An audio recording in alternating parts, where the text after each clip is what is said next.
महोदया आसन ग्रहण कर रही हैं।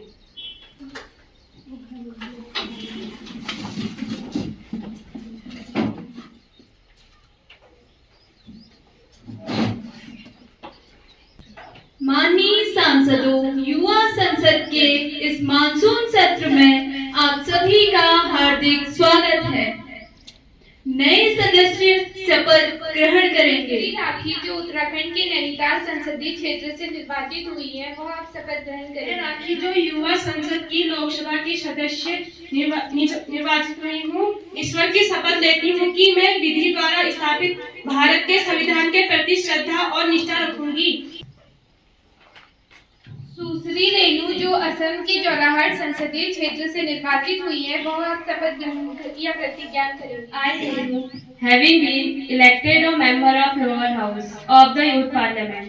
शोक समाचार। माननीय सदस्यगण, क्योंकि हम 2 माह के पश्चात मानसून सत्र के शुभारंभ पर मिल रहे हैं, मेरा यह कर्तव्य है कि मैं सदन को हमारे सैनिकों की दुखद निधन की सूचना दूं।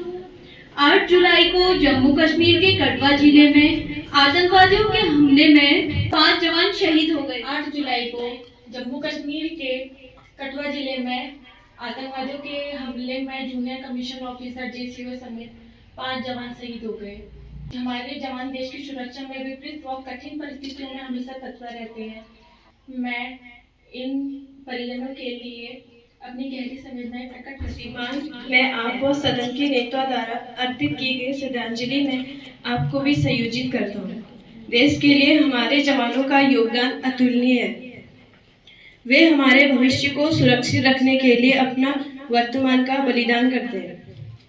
इस दुखद घड़ी में मेरा शहीदों के परिजनों से आग्रह है कि वे अपने आप को कभी भी अकेले न समझें। सदस्यगण अपना गहरा शोक प्रकट करने के लिए कुछ क्षणों के लिए मौन खड़े होंगे।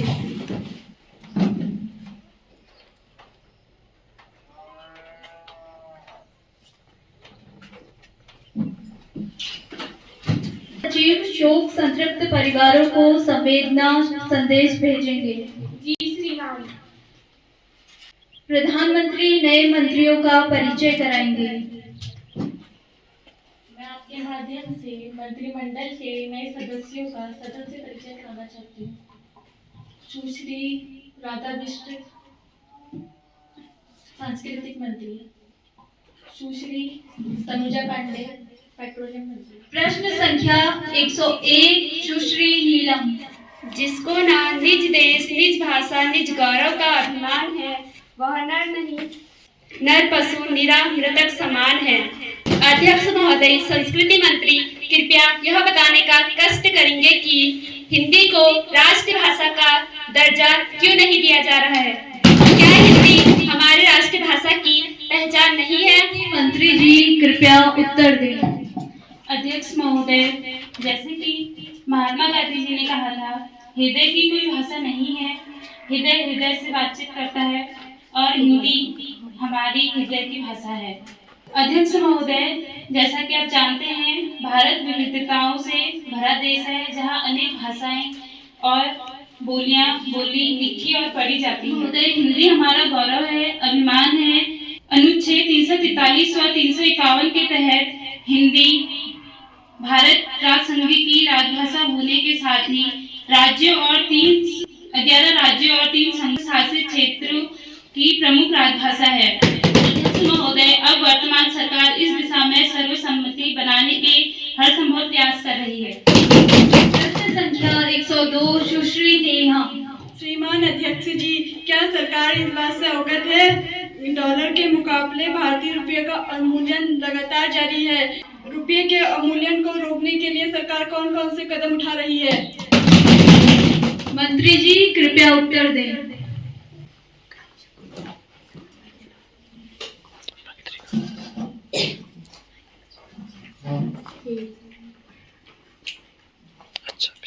अध्यक्ष महोदय, सरकार को यह जानकारी है कि डॉलर के मुकाबले रुपये का अवमूल्यन हो रहा है। महोदय, इस अवमूल्यन का प्रमुख कारण सोने के आयात में तीव्र वृद्धि है। लोगों का भरोसा बाजार की ओर लौट रहा है, जिससे अर्थव्यवस्था जल्दी ही पटरी पर आने की उम्मीद है। संख्या 103 सुश्री माया। मंदिर और मस्जिद गिरने लगे हैं, लगता है फिर से चुनाव आने लगे हैं। वादा तो था रोटी कपड़े और मकान का, बाजार में हर चीज के कम दाम का। महंगाई से ध्यान भटकाने लगे हैं, सत्ता ही लक्ष्य है हथियाने लगे हैं। अध्यक्ष जी, मैं कृषि मंत्री से जानना चाहती हूँ कि क्या खाद्य एवं कृषि मंत्री इस तथ्य से अवगत हैं कि टमाटर के मूल्य में बेतहाशा वृद्धि हो रही है।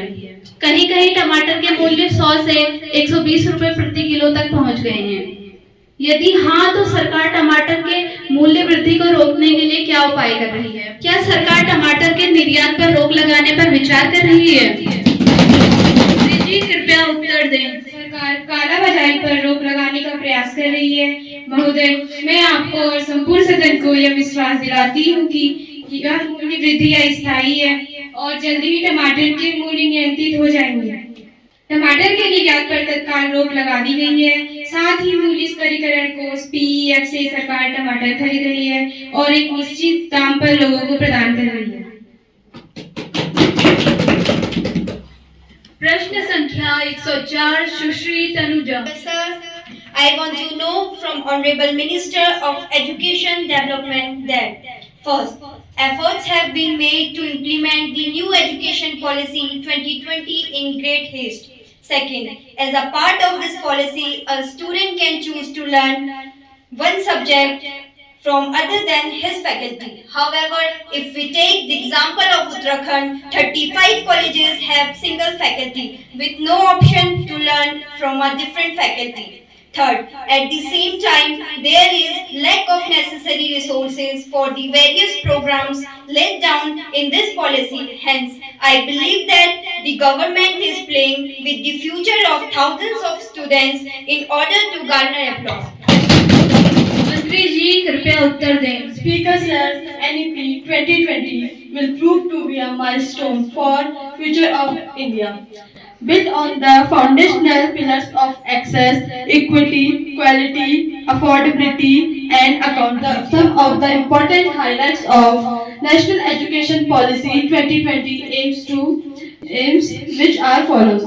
The first, new education policy aims for universalization of education from preschool of secondary level with 100% gross enrollment ratio in school education by 2030. Speaker sir, the curricular and the pedagogical structure school education will be reconfigured to make it responsive and relevant. It will therefore be guided by a 5+3+3+4 design consisting of foundational stage, preparatory stage and middle stage and secondary stage. Therefore, the successful implementation of this policy will be led by various bodies and several stages with many reviews. प्रश्न संख्या 105 सुश्री रेणु। श्रीमान, क्या petroleum मंत्री बताने का कष्ट करेंगे कि सरकार ने हाल ही में पेट्रोलियम सहित अन्य वस्तुओं की कीमतों में वृद्धि की है और यदि हाँ तो इसका क्या कारण है? मंत्री जी कृपया उत्तर दें। महोदय, रूस से यूक्रेन युद्ध के कारण अंतर्राष्ट्रीय बाजार में कच्चे तेल के मूल्य काफी बढ़ गए हैं।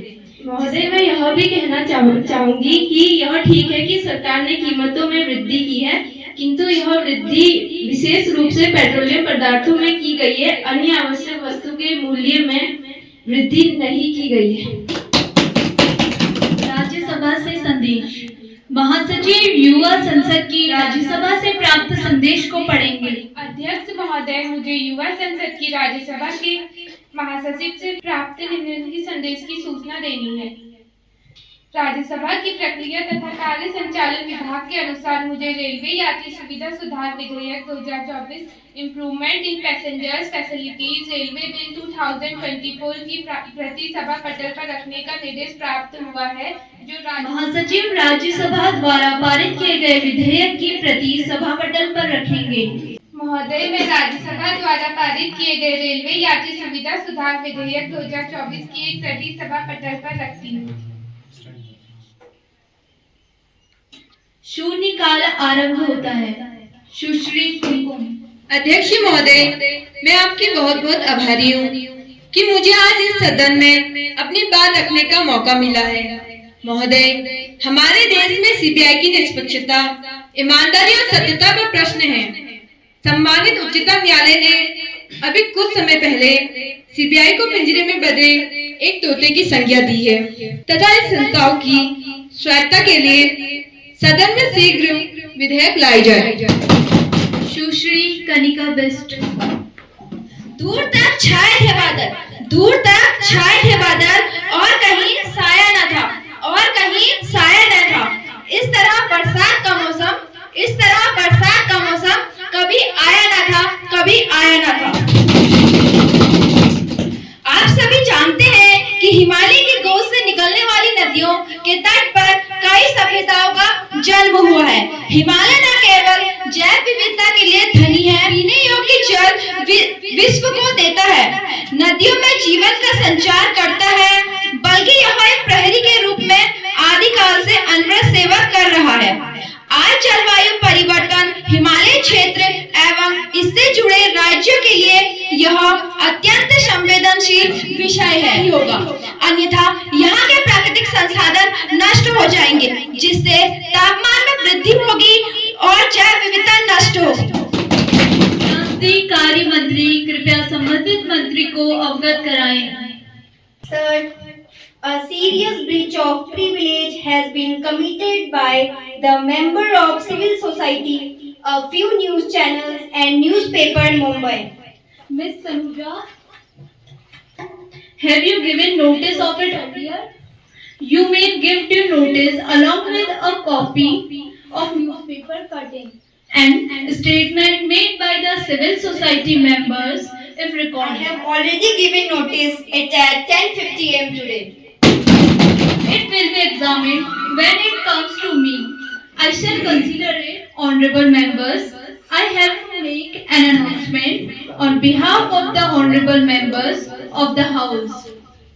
I have great pleasure in extending our warm welcome to His Excellency Mr. Volodin, Chairman of the Russian Parliament, and the honorable members of parliamentary delegation who are on a visit to India. It is a very high-powered delegation who reached Delhi on Saturday, 12 July 2024. They are now seated in a special box.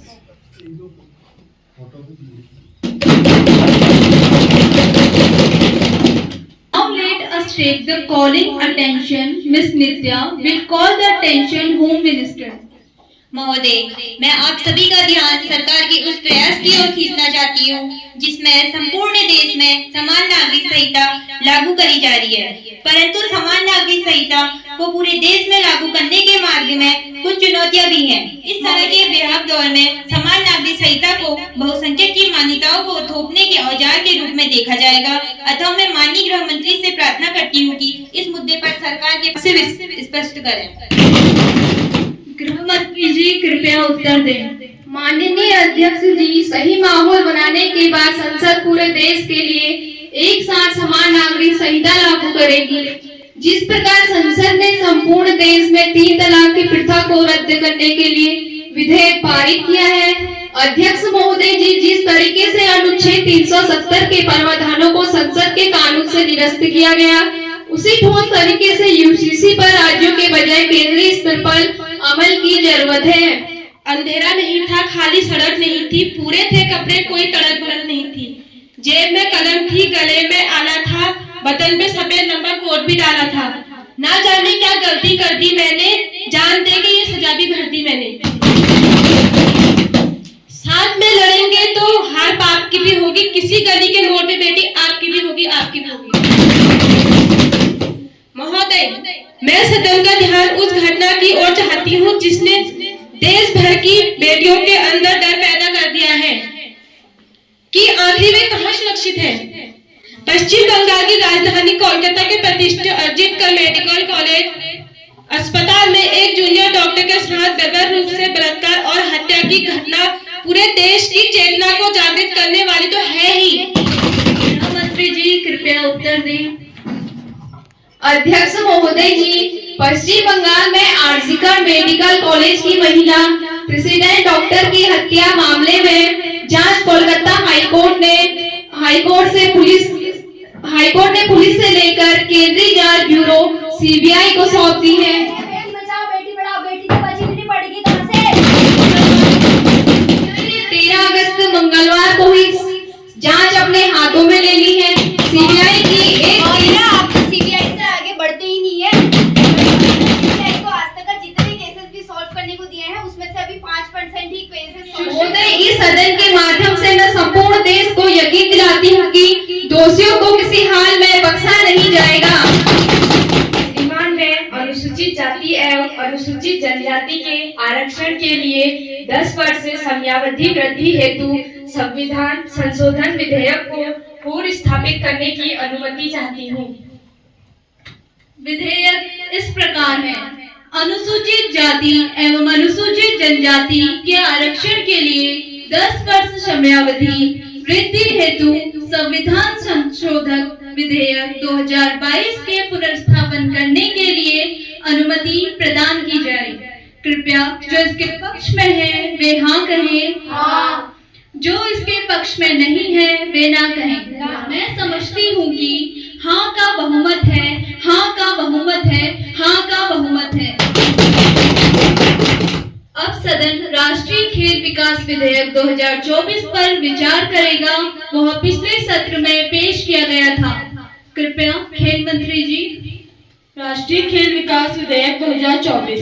धूप में निकलो, लुटाओ में नहाकर देखो, जिंदगी क्या है किताबों को हटाकर देखो। अध्यक्ष महोदय, मुझे राष्ट्रीय खेल विकास विधेयक 2024 पर विचार करने का सौभाग्य मिला है। यह खेल और खेल के इतिहास में एक मील का पत्थर साबित होगा। महोदय, इस विधेयक का उद्देश्य यह है, भारत में खेलों के विकास, अंतर्राष्ट्रीय आयोजनों में भागीदारी के लिए राष्ट्रीय टीमों का समन्वय, स्वायत्त खेल निकायों की निष्पक्ष और पारदर्शी कार्यप्रणाली और खिलाड़ियों के लिए कल्याणकारी उपाय प्रदान करना। अध्यक्ष महोदय, मुझे विश्वास है कि इस सदन के सभी माननीय सदस्य किसी भी दल से ऊपर उठकर इस विधेयक को पूरे दिल से स्वागत करेंगे। यह विधेयक प्रवर समिति को विचार एवं सुझावों हेतु सदन की आज की कार्रवाई यहीं संपन्न होती है। कल संपूर्ण सदन फिर इसी स्थान पर मिलेंगे।